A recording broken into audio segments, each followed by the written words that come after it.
After Lopez lose, you could go down and fight him, but I can't because I lose in the lightweight, and I go on a lightweight, take my dream, take my goal, and I can't change it.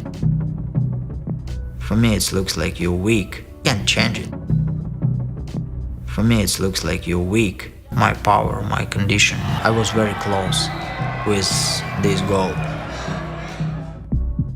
Now I have a second chance, but I have a second chance take this goal like a different man. I can't change it. For me, it looks like you're weak. These are the words of former unified champion, two-time gold medalist Vasily Lomachenko out of Ukraine. What up, Fight World? It's your boy Ego, and I'm back with some more boxing. Subscribe to the channel. Now, they did Top Rank ESPN, link in the description. They did a blood, sweat, and tears episode for Devin Haney, the undisputed champion, versus Vasily Lomachenko. Fight's coming up May 20th. Shoulder programming, link in the description. Watch it. The audio you heard at the beginning was Vasily Lomachenko. And just to recap, Vasily Lomachenko was saying that people were saying, go back down and wait, like go in reverse. And he says, I can't go down, like you crazy. I'm just paraphrasing, but he's basically saying, you crazy. I can't go back down and wait. For me, that'll look like I'm weak. Kudos. Bravo to Lomachenko for that, because I too agree. Now, I keep telling you to hit the like button, subscribe, hit the bell notification so you don't miss a thing. And I keep telling you I'm the best in the business, and then I keep showing and proving. Ego Stradamus strikes again. When people were coming up and making all these excuses, this is what old media does. They made a bunch of excuses for Vasily Lomachenko in his losses. They say, oh, Salido was dirty and this and that. Then when he loses to Teofimo, they say, oh, he was really a featherweight. That's incorrect. And I nipped it in the bud on my channel and said he just lost. Teofimo, it was his night. He lost fair and square. Lomachenko did good in the second half of the fight, but the reason he lost was because he virtually was ineffective or inactive in the first 6 rounds. So while old media was making a bunch of excuses saying that Loma was really this tiny dude and trying to formulate this picture, you have Lomachenko who comes and just swats the hell out of him and destroys their whole argument. And me, as a avid and rabid boxing fan and reporter, I can respect what Lomachenko said. I truly respect it, because that's some real fight stuff. He says, people were telling me to go back down and wait, and I'm sure Top Rank and Bob Arum said it. I'm sure Bob Arum brought him into the off. Now, Lomachenko, you've done a lot, but maybe this is a bridge too far. You should go back down to featherweight. Why would you choose to stay at lightweight? And Lomachenko was like, I thought I told you that we won't stop. I thought I told you that we won't. And I can respect that, because Lomachenko is not this small, tiny dude. Like when he was at featherweight, if you look at all the face-offs, he looked significantly bigger than them dudes that he was fighting. And it's until he got to the lightweight division where guys were finally bigger. But this is something that the great Floyd Money Mayweather, easy work, I ain't got to worry about it.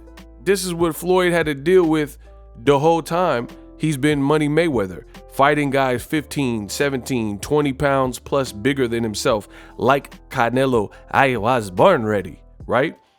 And you had people who were saying that Lomachenko was better and more accomplished. You had Bob Arum saying that he's the next Muhammad Ali or better than Muhammad Ali or whatever he was saying. So you can't have a soft place to land after you just said he's the GOAT and he's better than Muhammad Ali, and people were saying he would beat Floyd Mayweather. Because if he's greater than Floyd Mayweather, how come Floyd, for the last whole chapter of his career, fought bigger guys and effectively beat them, and then you try to make excuses when he loses to Teofimo because Teofimo was a little bit bigger? You can't have your cake and eat it too. So I do respect Lomachenko, what he said in that doc. He's saying, I didn't want to go in reverse. And I told you that when fighters go in reverse, that's usually not a good sign. That's usually in their careers, they aren't doing so hot. So they'll try to make like one last stand. Like Austin Trout did this.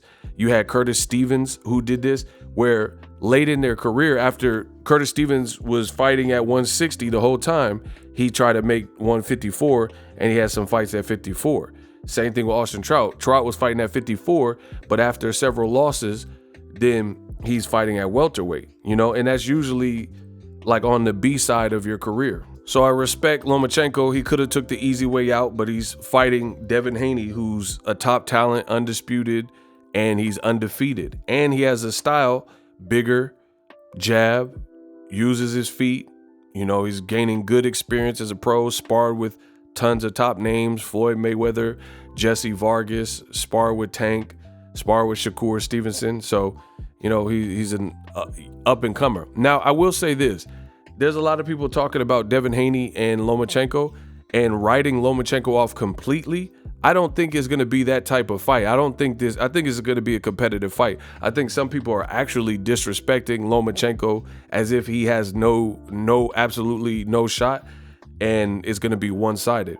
I will give you guys my honest take and breakdown once the fight happens, but I could see different rounds being close, and we'll see who can make the adjustments. Now, I did tell you that I favor Devin Haney to win, but just a lot of people don't know ish about boxing, and some of the comments I see are like super disrespectful to Lomachenko, as if he's a dead body just showing up.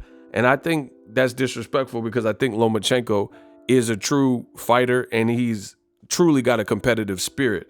So he knows where he's at in his career. He keeps talking about he wants to be undisputed and he's wanted to realize this dream.